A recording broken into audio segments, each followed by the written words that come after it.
thank you. I'd like to thank you for the introduction. I'd like to also thank Drager for the invitation to come to speak at this conference. What I'd like to talk about for the next few minutes is the question of design fires. And before I came to this conference, I didn't know who my audience were going to be. I didn't know your backgrounds. And so I've taken the liberty of assuming that you have some say in the design of tunnels. And if that's not the case, then I'd like you for the next half an hour to imagine yourself as having some say in the design of tunnels, whether that's as an engineer designing the structure or designing the ventilation system, as someone wanting to put a suppression system in there, or as a member of the fire brigade who is inevitably involved in all the discussions leading up to how the tunnel is constructed, how the tunnel is built, and the safety systems that go into it. And when we're designing a system, a complex system like a tunnel, we have to think, what are our design parameters? And inevitably, if we're thinking about fire, we think, what is the fire that we're designing for? And so here's a few questions that I'm going to be addressing over the next few minutes. I won't necessarily do them in this order, and some of them I will go into greater depth than others. So addressing the question, why do we need design fires? How do we define design fires? Then perhaps the main point of my presentation is the question, does the tunnel design influence the type of fire we choose as a design fire? Or does the design fire influence the tunnel design? Now obviously, the fire we pick to design against, the design fire, will influence the tunnel design. But I believe that there's a two-way process, and as I will explain, and the tunnel itself influences our choice of fire that we design. The next question, which I'll only briefly touch on later on, is do we only use one design fire, or do we design for many possible fires? How do we decide what we design for? And so the place I'd like to start is with the question of a real fire. What does a real fire in a tunnel look like? And presumably, if we're designing a system, we're designing it to fight real fires. We're not designing it to fight some magical, mysterious fire that may not exist in real life. We're designing for reality. The background to this is that society fundamentally expects our transport systems to be safe. Safe in quotes. Because safety means different things in different parts of the world, and safety means different things to different people. But society expects it of us.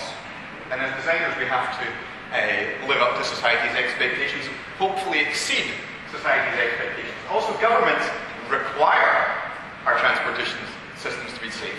And if we design a system that proves not to be safe, we could find ourselves in a court of law justifying our choices. And hopefully it will never come to this, but we may end up in a situation where someone is pointing the finger and saying, you did not think well enough, you did not design for what was likely to happen. We need to design safe systems. And so the question we inevitably come to, usually quite early on in the design process, is what's the worst that could happen?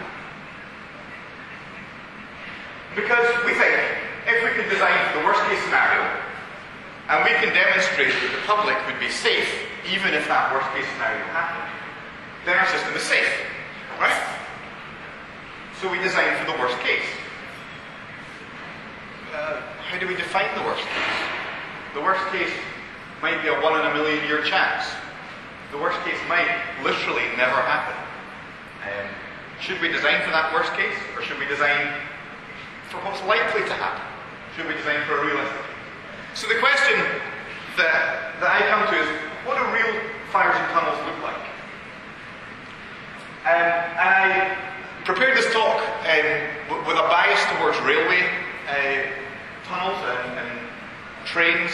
I will mention road fires later on, but when it comes to trains and train fires in tunnels, there's actually not very much real hard evidence of what these look like under experimental conditions. We know a real train goes on fire in a tunnel, we see damaged tunnels, we see the extent of smoke logging, but we don't actually scientifically know what went on.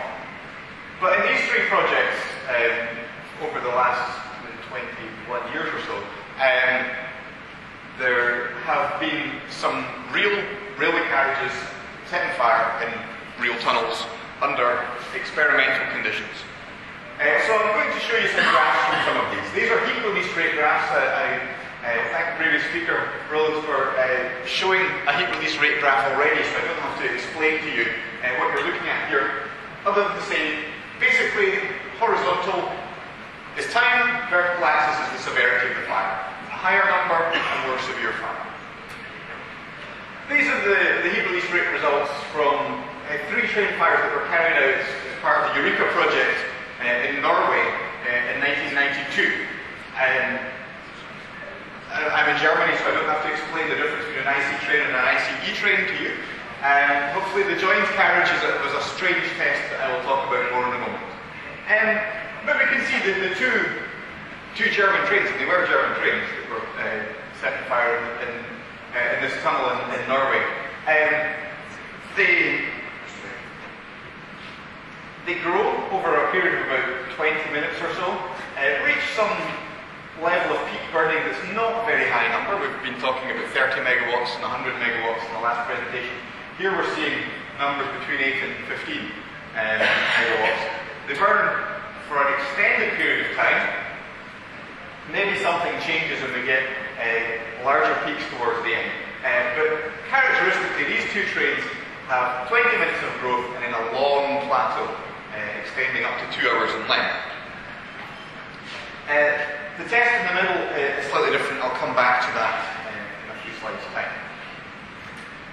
In the same project, they also set fire to a subway carriage.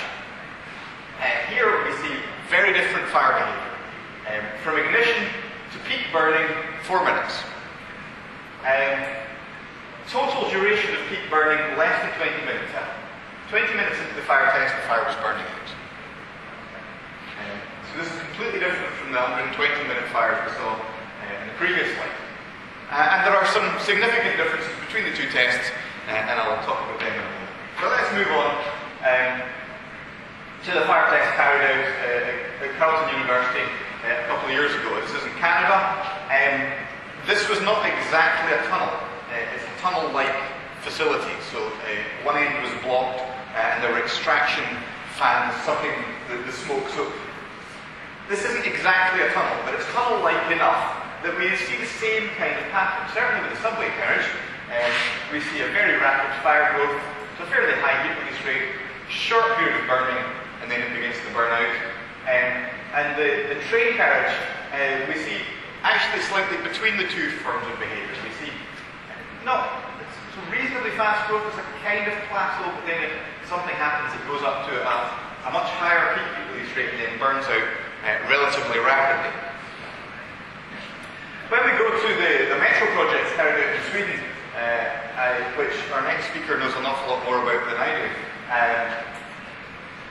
we had 2 different subway carriages, one refurbished up to a more modern interior design, but the basic carriage, as I understand it, was largely the same, but the interior linings were different. And if we ignore for a moment this 110 minutes of lead-in time, the actual shape of these 2 curves here is largely the same. It's a very rapid growth to a high peak release rate, somewhere above 60 megawatts, duration of burning less than 20 minutes, and then it burns out.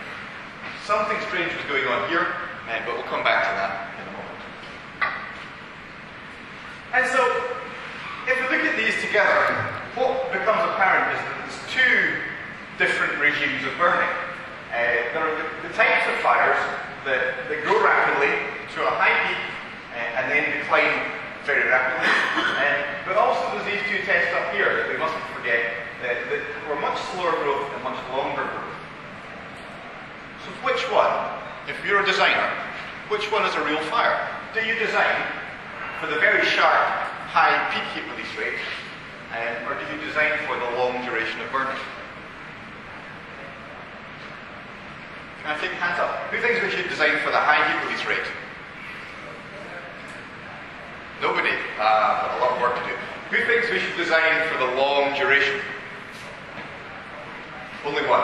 Okay. The rest of you have decided. I know it's after lunch. A little bit of interaction would be good. What we find when we look at the tests in more detail, obviously there's a lot more data came out of these tests than just these graphs. What we find is that where there's a very sharp rise in heat release rate and a very high peak and a rapid decline, what we find is those are the tests where we were mechanically ventilating the tunnel. We were blowing air in. These ones here, the long duration, were the ones where the airflow was restricted. We weren't ventilating. So, very broadly speaking, if we restrict the airflow, we get smaller heat release rates, but longer periods of burning. If we're ventilating the tunnel, we get much higher heat release rates, but for much shorter duration. Now the thing is, as designers of tunnels, we get to choose. Do we ventilate or not? That's a design decision. It may also be a safety decision. But we get to choose which one we design for. Now, most commonly, we ventilate because if there's people in there, we want to give them air to breathe. And so we effectively are choosing to design for the high heat release rate, short duration fire, not the low heat release, long duration fire. We may not have realised up until now that that's the choice we've made, but we've decided which kind of fire we're designing for because of our ventilation choices. I should just briefly mention the joined railway carriage from the Eureka tests. Because this looks like there was a long period of burning here at low heat release rate. Then a very rapid rise, and this is kind of anomalous from the rest of them. Most of them had, if they had no, one of the metro projects had a very low level of burning, but this actually had some significant burning, 4 or 5 megawatts of burning, which went for a long time and seemed to go out for a bit, and then we had this going on. What we find is if you look at the temperature data inside that fire test, and if you look at what the ventilation was doing, this is a ventilation phenomenon. At the start of the test, the ventilation was very low, and the fire was lit. It was a very strange fire though. It was two carriages. It was kind of the back half of one carriage joined to the front half of another carriage, with the sort of standard railway bellows and a closed door between the two. The fire was lit near the middle, slightly towards the rear end of the front half of the joined carriage. And such ventilation as there was came from the upstream end, what I'll call the upstream end here. But there wasn't very much ventilation. So what the fire actually did is it was underventilated.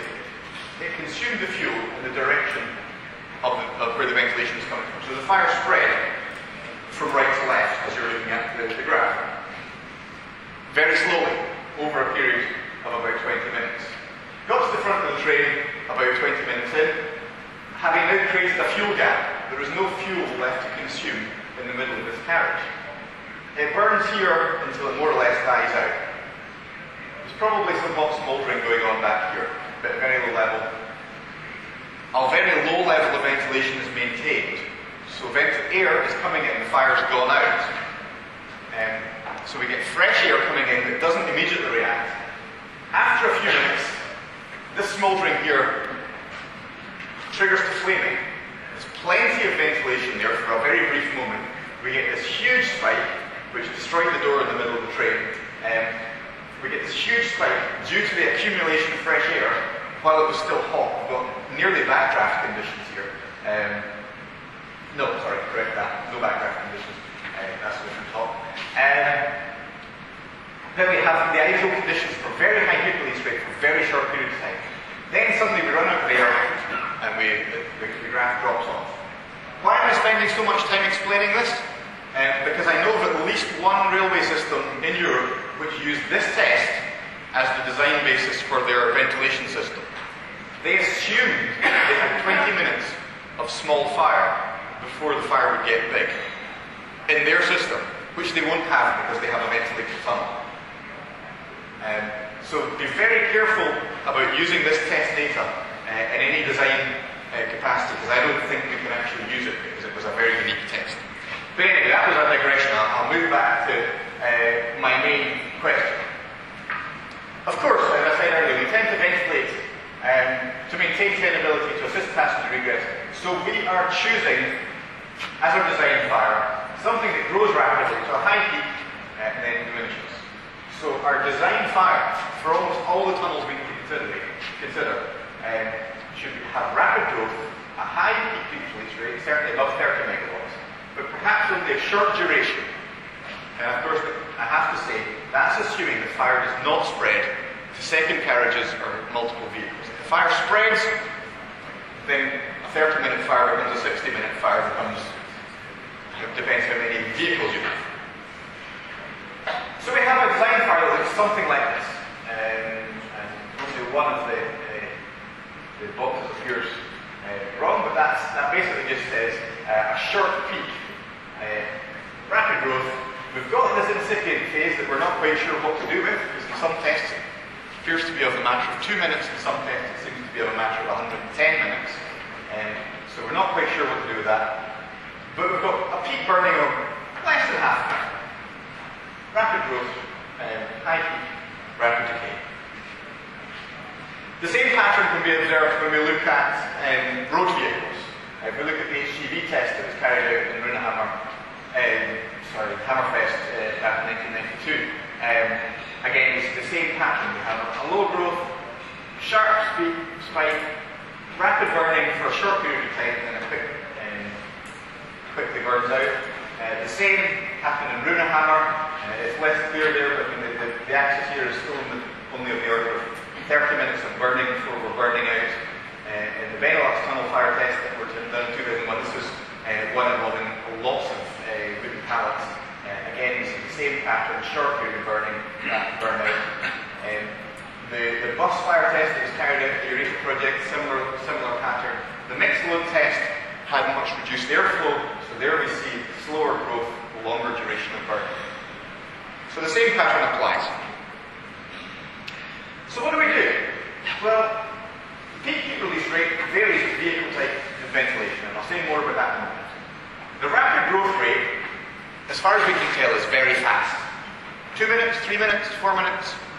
As designers, if we design for 4 minutes and it happens in 2 minutes, we've got a problem. So I think, for design purposes, we assume it's instantaneous. It's the very worst case scenario.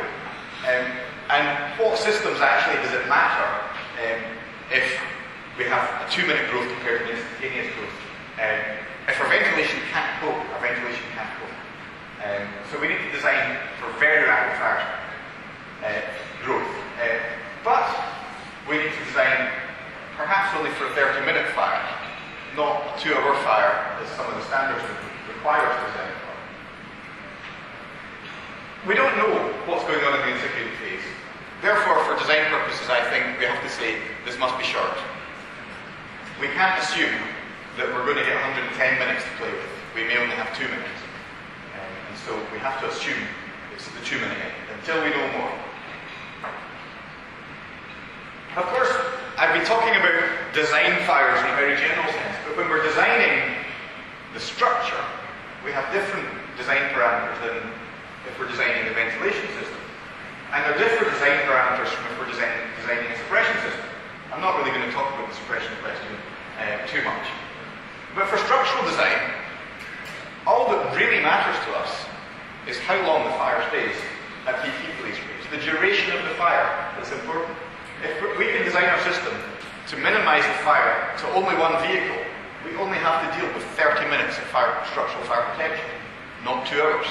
If we can't maintain it to one vehicle, if we can't prevent fire spread, then we have to consider a longer duration fire. But these are the sort of questions that we need to be asking. For ventilation system, the duration, to some extent, doesn't matter. If we can protect people in the tunnel for 30 minutes using our ventilation, we can presumably also do that for an hour or 2 hours if our system is robust enough. So the duration doesn't matter so much. What matters is the peak. For suppression system, as I say, I'm not going to talk too much about it, but actually, we don't want the fire to get big at all. So the suppression system needs to be able to act when the fire is growing. And so there's a different consideration for design fire. Now, slightly contentious point perhaps, but what is the difference between a 30 megawatt fire and a 130 megawatt fire as far as the structure is concerned? A tunnel is a series of hoops. The hoop at this point here, broadly speaking, sees the same amount of flame, irrespective of whether it's a 30 megawatt fire or 130 megawatt. Of course, the hoop that's over here sees a different firewood. But we designed for the worst case. We designed the structure to survive wherever the fire is going to be. And I would argue that actually this particular section of tunnel here doesn't care if the fire is 30 megawatts or 130 megawatts. The only thing that matters to it is how hot the flames are, broadly the same in both instances, and how long the flames are there for. If they're only there for half an hour, it doesn't actually matter if it's a half-hour 30 megawatt fire or a half-hour 130 megawatt fire, as far as this individual slice through the tunnel is concerned. The duration of the fire is really all that matters for the design fire. For the structure. For the ventilation, it's the other way around. Here, we actually care what the heat release rate is. And we have to ask these sorts of questions. Can we extract or blow away all the smoke?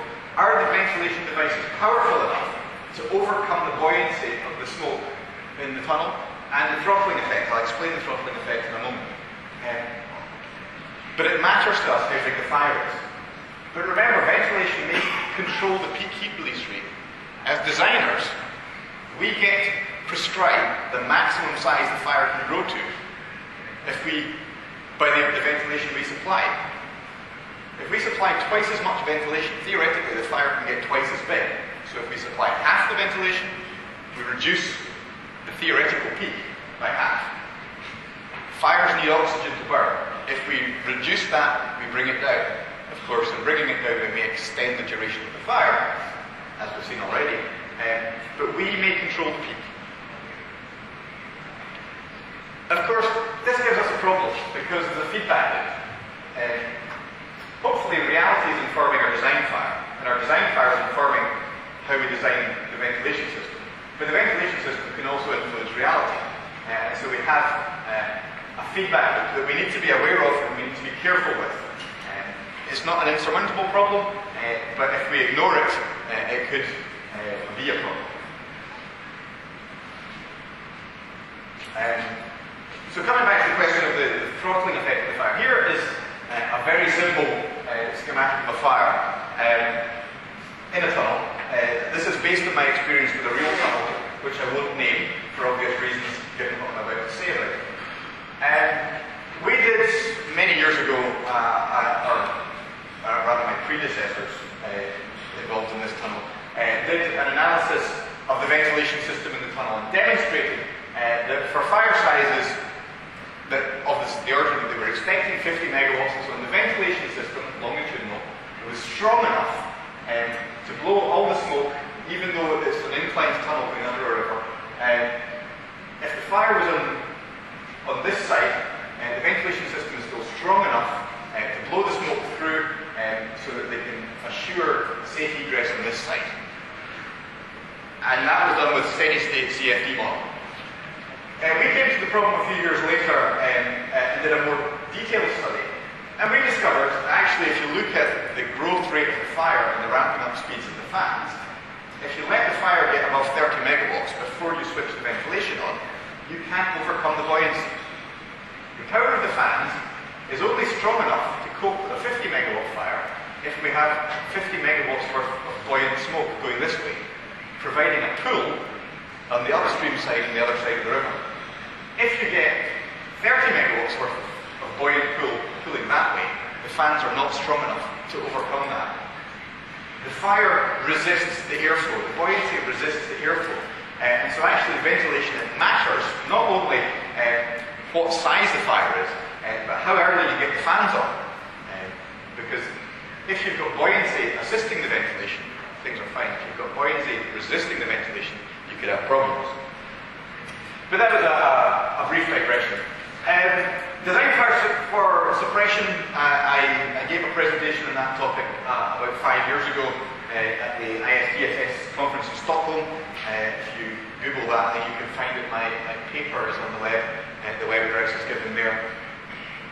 I don't really want to go into it too much, but when we're designing or defining a design fire for a suppression system, we want the system to act early and to deal with the fire when it's small, hopefully. But we need to design for a growing fire. If we can't fight a growing fire, if we can't prevent a growing fire from reaching its maximum potential, then one of the benefits of the suppression system may be lost. There are other benefits, as Roland said a moment ago, and I'm not going to deny them here. But, as I said earlier, for structural purposes, what matters is, has the fire spread to multiple vehicles? How long does the fire duration last? And if we have a system, like a suppression system, that can actually prevent fire spread from one carriage to another, then we restrict the time scale that we have to design for. So, the SOLA guidance has been mentioned in the previous tests, and they conclude that a fixed firefighting system, FFS, is able to significantly slow down the fire progression and prevent the fire from spreading to the next truck, for example, the next truck, across a gap of 5 metres. If my focus here was on railway vehicles, railway carriages meet in the middle. There is no 5-metre gap. These tests cannot and have not demonstrated whether or not that spread can be hindered. Because that hasn't been the purpose of the test. I'm not criticising those tests, but just to say, we don't know if we can prevent fire spread to adjoining vehicles. It has yet to be demonstrated that with the suppression systems. Briefly, in closing, what if the worst didn't happen? Are our systems able to deal with minor incidents? It's always a question that we need to address, and while I need to address it, I'm not going to address it for very long. But if we designed everything for the major incident, and we have a ventilation system that comes on full pelt, blowing 10 metres a second down the tunnel, that could be a real problem if you've got a tiny fire and you start blowing over old ladies, which literally can happen with some of these ventilation systems at full flow. We need to be realistic in what we design for, and realistically, small fires happen too, and small fires happen more often. And at the design stage, we need to remember that small fires happen and have systems in place to deal with the small fires. So my conclusions, as I've said, design fires come in many different varieties. For structural design, we need to be realistic about the duration of a fire. If we can control the duration of a fire, then we can define the duration of our design fire. The actual heat release rate in megawatts is less important than how long the fire actually lasts. For ventilation design, it's the other way around. We care what the heat release rate is, but we need to design for long duration. But we can possibly limit the maximum fire size by designing the ventilation technique. And as I said, for suppression systems, they need to be designed against a growing fire, but they need to be able to prevent fire spread, because if we can prevent fire spread, we can reduce the design fire requirements for structural design. So thank you for your attention. Thank you once again to our hosts here for inviting me to speak. If you have any questions, I'll happily answer them now, or over coffee, or email. You can email me there. And of course, Roland kindly mentioned that there is a book with my name on the cover, which, if you have any questions in the topic of fire safety, I hope one of the contributors to that book will have thought of the question and have an answer ready for you. So I direct you to that. But thank you for your attention today.